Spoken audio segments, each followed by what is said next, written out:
The following is a Hoop Ball presentation.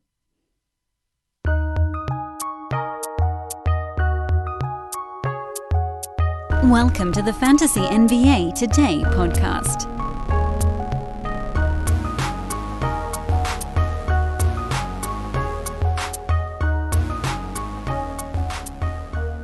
It's draft day in the NBA, and you know this podcast won't touch on it at all.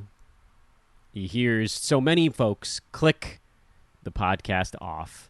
If that was enough to drive you away, I'll talk to you again tomorrow. Don't worry. But hopefully many of you stuck around because this is Fantasy NBA Today, a hoop ball presentation. I'm your host, Dan Bespris, and what I will say about the draft, as I said on yesterday's podcast, is that these guys will be overdrafted. It's inevitable. It's inevitable. It's the same damn thing every time, too. The only guys that ever really cut through the muck from the rookies are the dudes that post strong percentages in both field goal and free throw percent. It's the way it always works with this. It's almost like layers to some degree of the total rookie population. There's usually only maybe 3 or 4 that have category league fantasy value of any kind. And then of those 3 or 4, there's usually only 1 that gets underdrafted. Mentioned on yesterday's podcast, Tyrese Halliburton was that guy this year. What did he do that other draft picks did not? He had the percentages. That's just the way it always works. Anthony Edwards was not good at all for like the first 3.5 months this year. Then everybody else got hurt on his team, and he came on strong as hell down the stretch. But over the entire season, and admittedly, he did play in all 72 games. So by totals, he actually had a pretty good year. By averages, he was number 120. It took a bunch of time for him to figure out how to sort of acclimate himself to the NBA game. And his field goal percent went up from like 38 the first half of the year to like 46, 47 the second half of the year, and even better than that down the stretch. You need the percentages. In head-to-head leagues, he actually turned out to be a pretty reasonable draft pick because he was good down the stretch and he played in their ball game. So that was useful. James Wiseman, the number 2 pick last year, not useful. LaMelo Ball ended up being very good, but overdrafted because of how great he was, and then the injury derailed him. There was a chance he might have beaten that marker. He had a shot at it because of just how unbelievably impressive he was. He was a rookie where the hype might not have even been hype enough. Patrick Williams, no. Okoro, no. Okongwu, no. Hayes, no. Toppin, Avdia, Jalen Smith, Devin Vassell, no. None of these guys. The only guys in that top chunk that got close were Ball, because he was unreal. Better than any of us could have ever expected. Oftentimes he was drafted pretty close to his brother, like 60s, 70s, and he probably would have beat that mark if he stayed healthy. He didn't, so he didn't. Edwards, who got better as the season went on, so he hit his mark by totals. Although he was going like around 100, so he beat his marker by totals, undercut it by averages, but he was useful, particularly in those head-to-head leagues. Roto, if you could have said, hey, I'm only going to use him on the games where he's playing better, yeah, that would have been great, except if you drafted him in Roto, you probably played him from the start of the year, and he was tanking you at that point. And then if you move outside of the top 10, I went to 11. Halliburton went at 12. He was the guy. And then it's just this laundry list of dudes that sniffed value for very brief stretches, but really couldn't hang on to it. Some names on that list from last year include Cole Anthony. Points leagues had some opportunity there at the end of the year. Isaiah Stewart in Detroit at the end of the year when Mason Plumlee went down. We talked about him on yesterday's podcast, but again, that's not a hit. He was good for about 4 weeks at the end of the year. Sadiq Bey at 19 was good the last 1 or 2 months. You can go all the way down the board, man. Look at any of these guys. Xavier Tillman had a week when Jonas Valanciunas was out. But there's no point in going farther than that because anybody that's beyond this point is going to be a rookie that gets underdrafted. So they, by reputation alone, have a better opportunity to be of value. The guys that we look at are the dudes taken in the top, 15 really, but like with the play-in game and all that stuff. The lottery is the top 14. So basically we look at the top 14. And this last year, Tyrese Halliburton was the only guy in that to beat his mark both by averages and by totals. Edwards beat his mark by totals, and Ball beat his mark by averages. That's it. So there's going to be a lot of hype tonight, and there should be. I mean, it's fun. Teams, like, bad teams get good players that are going to help them soon-ish, and so that's exciting for those teams. But, like, I don't know much about these players, but I can tell you Cade Cunningham, who Woj has already announced is going first to the Pistons, he's going to play a ton, he's going to do a ton, and he's probably going to have some issues with NBA-level stuff. Not because he's not good, but just because that's the way things translate. He shot 44% during his one college season, averaged 20, 6, and 3.5, with a little under a block, 1.5 steals, in a very high usage role, playing almost every minute of his damn college basketball games this last year. That 44% in college is probably not going up his rookie year in the NBA. If he's out there in Detroit taking a whole crap load of shots, which I reckon he will be if Woj is right, and he always is, and Cade's the first overall player taken. We just talked about the Pistons. He'll cut into shots being taken by Sadiq Bey, by Jeremy Grant, stuff of that nature. It doesn't change how I feel about the big men as a potential opportunity spot in Detroit. But if you think he's just going to step in and shoot like 49% from the field, you got another thing coming. At least with Cade, he can shoot the free throw. He was a 85% foul shooter, so that won't hurt him. But he'll probably get drafted in like top 40 or 50 based on all the hype that's going to be surrounding him, and there's very little chance he actually gets all the way to that mark. Anyway, all that to say, this is going to happen a lot with these rookies. You can know everything you want to know about them. If you're going to be someone who takes a shot on one of these rookies, and as I've mentioned, I don't know that much about them, look for someone who had good percentages in both field goal and free throw at college, because that's the guy that could translate over to the NBA. There's a lot of talent in this draft, so these guys are going to get hyped. They are going to get drafted high, and that's going to create a Dan Besbris Old Man squad for the ages. It's going to be beautiful. We're going to capitalize like a son of a gun. You can follow me on Twitter at Dan Besbris if you want more old curmudgeonly takes like that one. DANBESBRIS. Hoopball is our benevolent overlord. The crew at Hoopball HQ, hoop-ball.com or Hoopball Tweets over on Twitter, because that's jammed up right now with draft stuff, because not everyone at Hoopball is an old crotchety fella yelling at the clouds. That's reserved for me and a few other select fun folks. Hoopball also has live draft coverage tonight. That's at 4:30 p.m. Pacific time. Alan Soroki, Will Harris, and a laundry list of experts will cart you through the NBA draft, even though we actually do already know the top three, thanks to Woj. Regardless, they'll be breaking that down from a reality and from a fantasy standpoint, which is pretty damn cool. First time we've ever had live draft coverage at Hoopball. It's at YouTube, and we're tweeting the link out religiously throughout the day from the at Hoopball Tweets Twitter handle, so do give them a follow. Also of note, before we dive into our one fantasy team of the day, or our one real team and their fantasy implications of the day, is if you'd like to start gambling, now is a wonderful time to do so. You can bet on draft props with our buddies at mybookie.ag, and I will not only open your account for you, I will also make your first deposit. So hit me up on Twitter at Dan Besbris or email teamhoopball@hoop-ball.com. Either way, just say, Dan, I want to learn how to bet, and I will walk you through it. I will be your betting Sherpa as we ascend the mountain together, win some money, the two of us. And hell, if you're feeling frisky, go get the wager pass for $9.99 before the price goes up on August 16th. And same deal with the Fantasy Pass. If you lock it in now, your price will never go up, provided you leave it on. Team du jour. Feels so fancy saying it like that. Our team of the day, as we continue to explore the Central Division, we've already knocked out Detroit. That was on yesterday's podcast. Or rather, I guess Detroit was 2 days ago.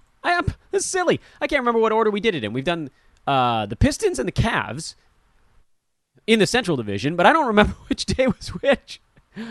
You guys do, I'm sure. You'll yell at me. Dan, Detroit was, yeah, okay, I looked it up. It was 2 days ago. We did Detroit 2 days ago. We did the Cleveland Cavaliers yesterday, and I've had a little bit of a thing for centers in the Central Division so far. Let's see if we can break that up today by taking a look at the Milwaukee Bucks. The champs! The Milwaukee Bucks, the champs, coming back to try to repeat the 2021-2022 season. They are a bit cash-strapped at the moment, which should make this breakdown one of our easiest of the year, and that's fine because most of you guys are going to go watch the draft anyway. Chris Middleton is still owed about 100... how much does that come out to be? About 110-ish? Is it more than that? No, it's about $110 million over the next 3 years. Third year of that is a player option that he will almost undoubtedly exercise. Giannis is signed to the next millennium for good reason. He took the Supermax, 40 mil, 42, 46, 49, $52 million he'll be making. That's a player option. 2025, he's not going anywhere. Drew Holiday is signed for 4 more years, part of his big old deal. I mean, these are large numbers we're talking about here. $130 million over the next 4 seasons for him. And the guy that, as a Laker fan, I will never forgive them for irritating him to the point that he wouldn't come back to L.A., and that's Brook Lopez, who made sense as the perfect stretch 5 on whatever team you're building. He is also set to make about 27 mil over the next 2 seasons. And then there's still more. I mean, those are 3 giant contracts and 1 medium-sized one.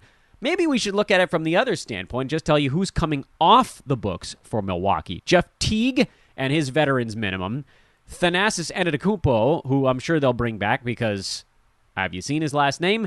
And PJ Tucker, who the Bucks traded for midseason. He was making $8 million this year. I'm sure they'd love to have him back for his toughness, but he will have many a suitor just based on how he plays, what he does, and how he fits around superstar-level talent. You know, everybody's going to be making a play at old PJ. At age 36, still tough as a... He's like a truck, man. So what do we make of this from a fantasy standpoint? Well, the Bucks very clearly had 4 and change fantasy players. The and change is probably where things get a little bit interesting, but let's just look at this from an overall standpoint.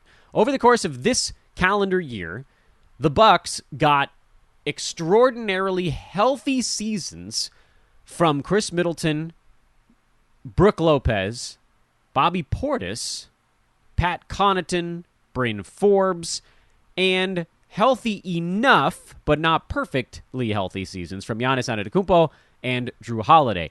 They were in a season where a lot of your fortune was determined by how well your team could actually get through a year. The Bucks were a relatively healthy basketball team.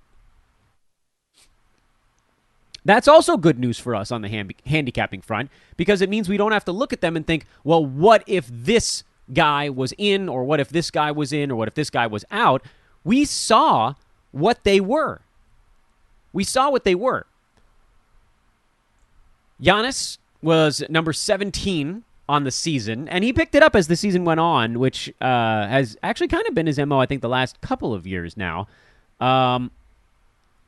Still can't shoot free throws.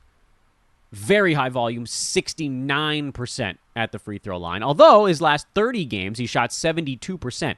And the interesting note on that little thing is that if Giannis could crack 70% at the free throw line, he'd be a first rounder. That's how close he is to getting to that spot. Like, if you look at the entire season for Giannis, he was number 17, shooting 68.5% at the free throw line. Over his, or really the last 30 games that whoever may have played, he shot 72%, so about 2.5%, 3.5% better, excuse me. No, that's 3.5% better at the free throw line, and he was number 11. So he jumped from mid-second round to late first round, and that's a huge deal because it's really hard, as we've talked about before, to make headway when you get up into those uppermost echelon of fantasy value. Like the jumps between each spot are big. You can't just have one good game. Like when you're number 95, you could have one big game and go to number 85. If you're number 17, one big game moves you to number 16. That's how it's hard.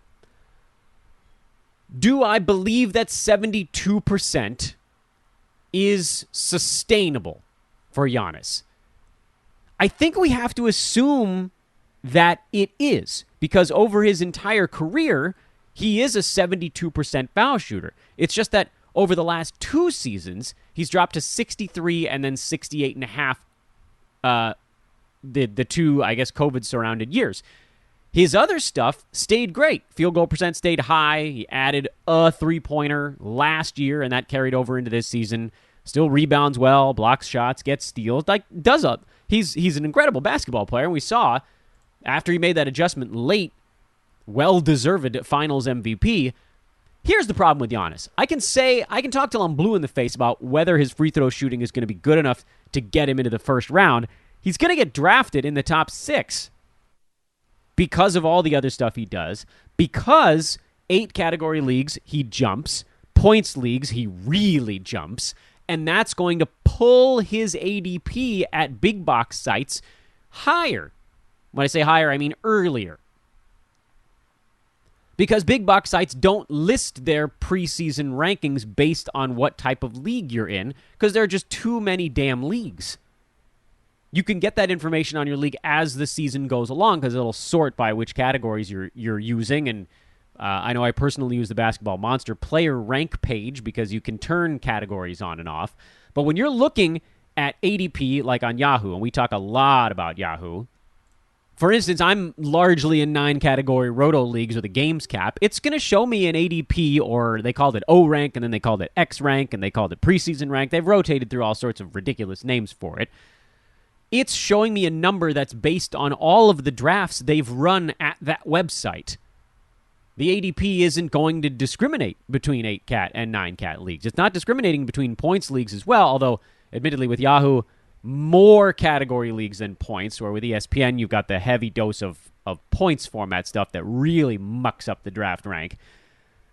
So like a guy like Giannis, for instance, who's bad at foul shooting and bad at turnovers, although not as terrible this year, by the way, his ADP is always going to be earlier than it should be in a 9-category league. Which means, you guys listening to me, those of you that are in 9-cat, you're probably not going to draft him anyway.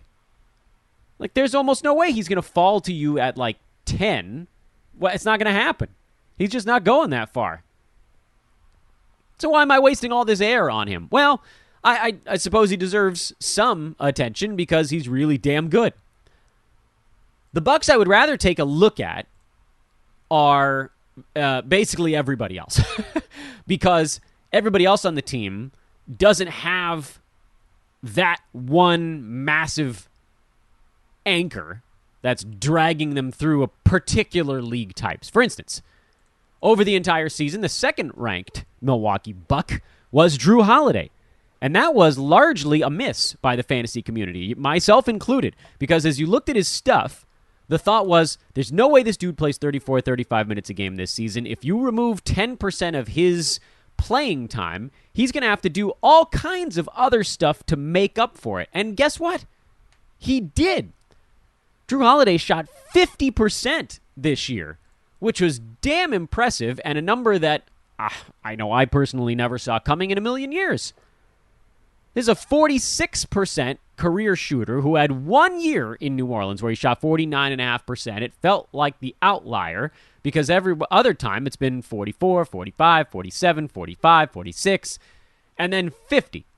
And that is the magic of being wide open all the time. Also, last year, Drew Holiday shot 71% at the free throw line. That number came back to 79, which was 1 percentage point above his career mark. Drew Holiday was the rare, and I mean hyper rare scenario where a guy losing usage didn't lose fantasy value. It almost never happens. His other stuff stayed pretty similar. He lost a couple of minutes of playing time, so the rebounds went down by 0.3, assists went down by 0.6, steals stayed the same, blocks came down a little bit, and then turnovers went way down because he wasn't the primary ball handler on his basketball team.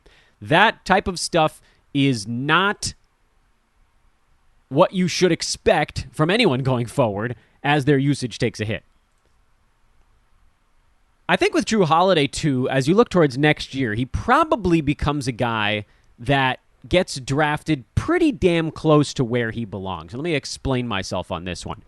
He's coming off a great year, which is going to move his ADP earlier than it was this last season. He was going in the mid to late 30s in a lot of drafts this last year, and he dramatically outperformed that, although, again, he did miss 13 games.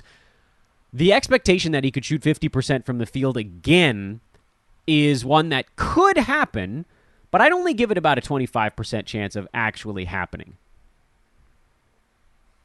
Odds are that number will come down. I don't know by how much. Maybe only 49%, maybe 48%. Maybe he doesn't do it. It could happen. But I would say 80% chance that his field goal percent drops a little bit. And if that's no longer a positive for him, then everything else kind of comes with it.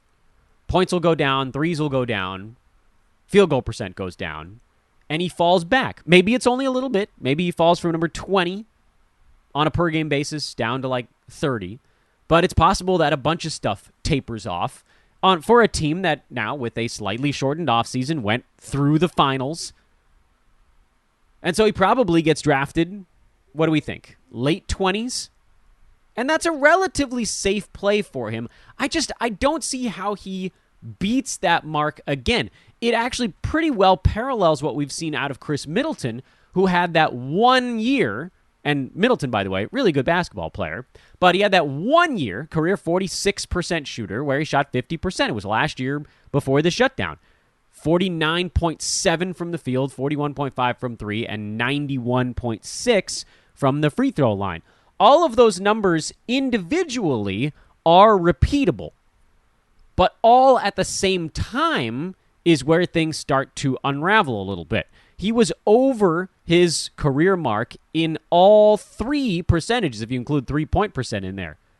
Not that that's going to be a fantasy category, but like just looking at how he was shooting the basketball. So this year, his free throw percent went down by 2.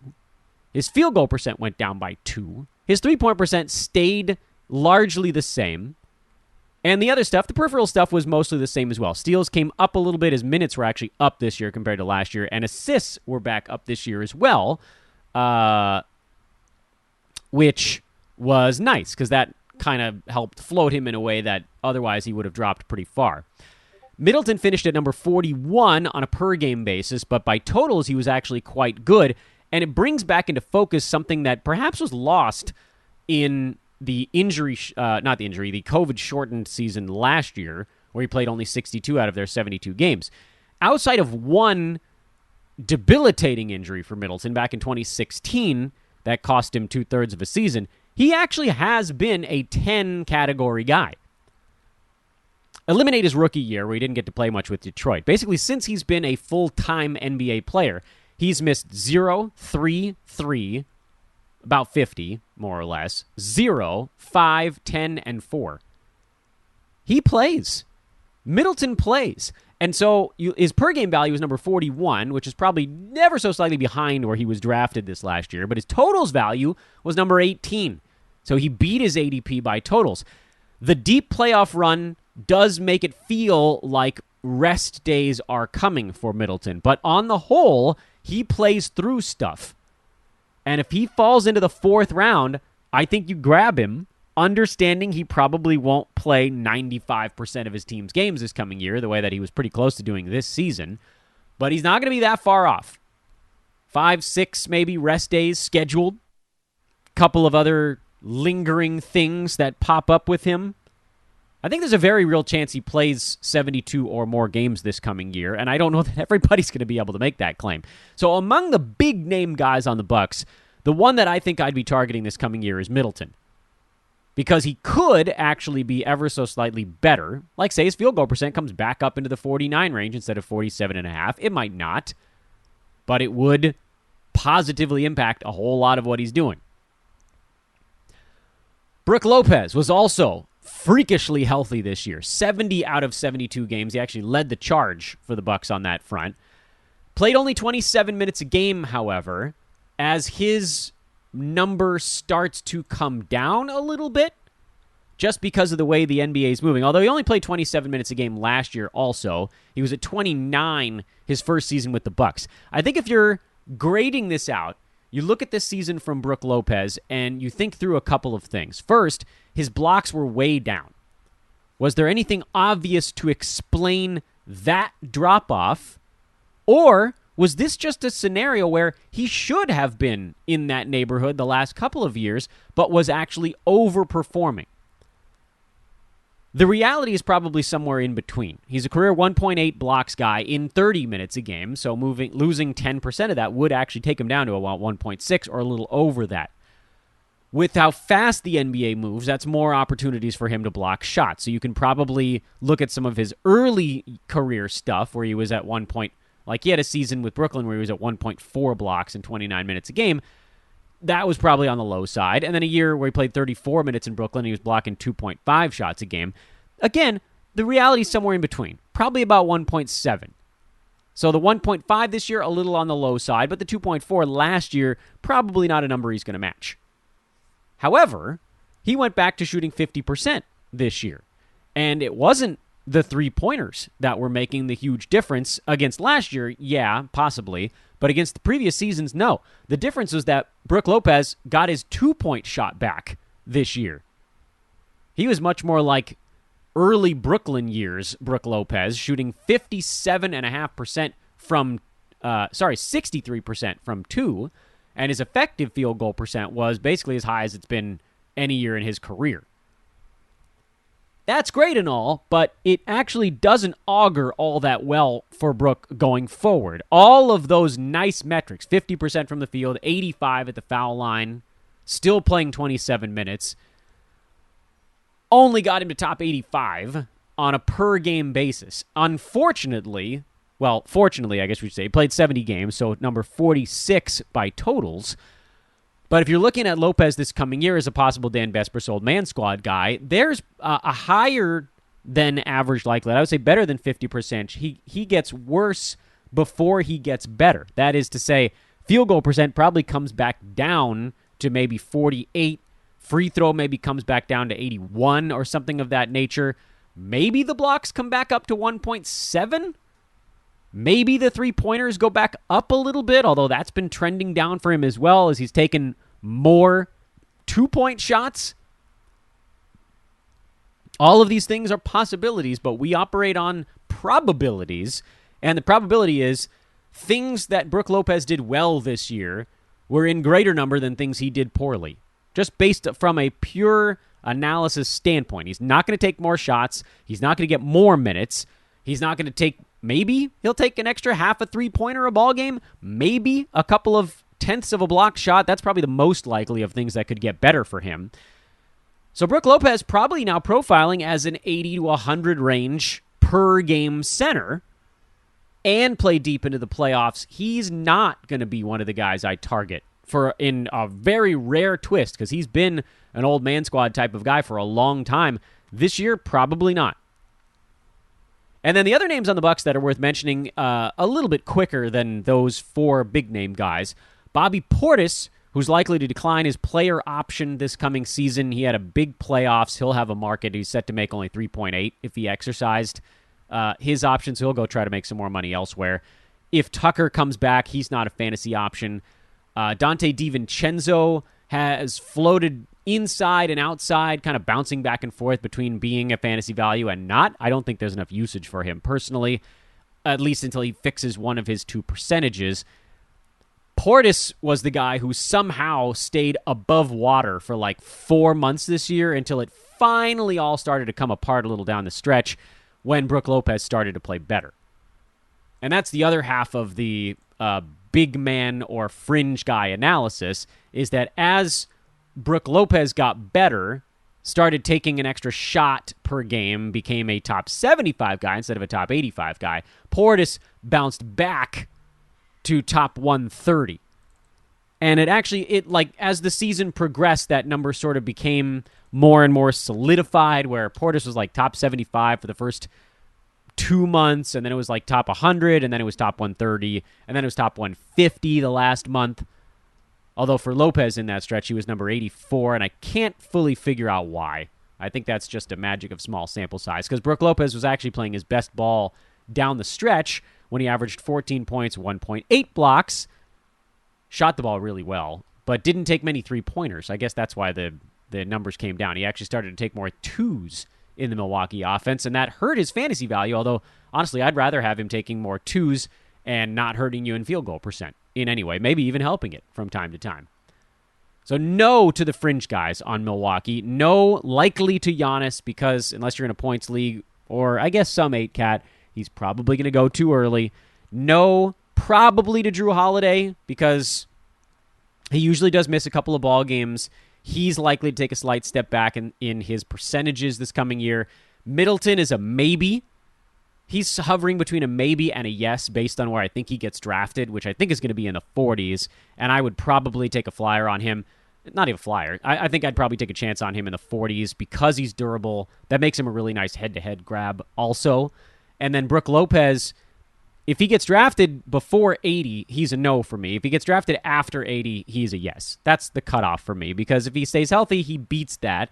If he doesn't, he probably doesn't. Also, another guy who lately has been better in head-to-head than Roto, but he can rack up blocks. If he has a better blocking year this coming season, then he beats that mark, especially by totals.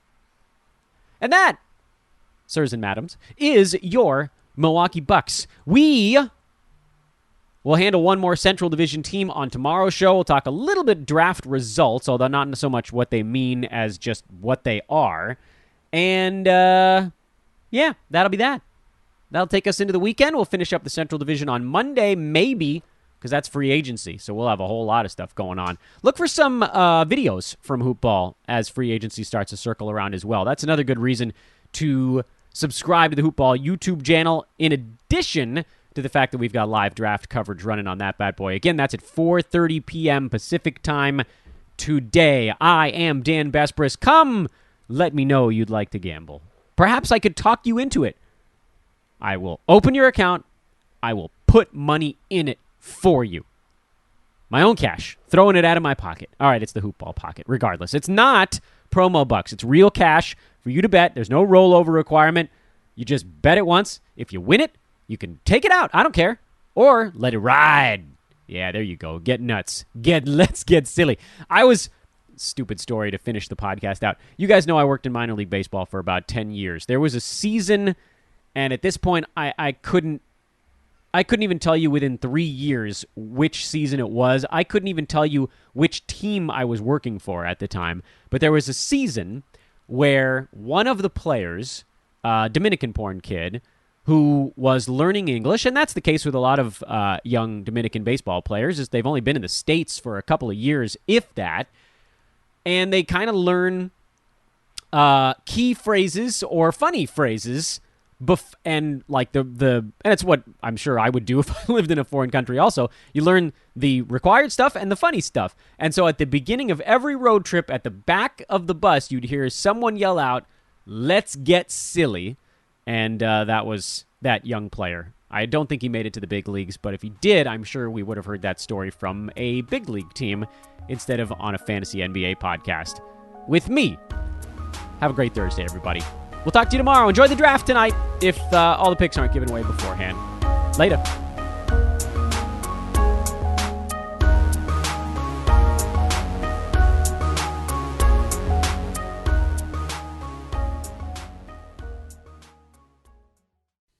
This has been a Hoopball presentation.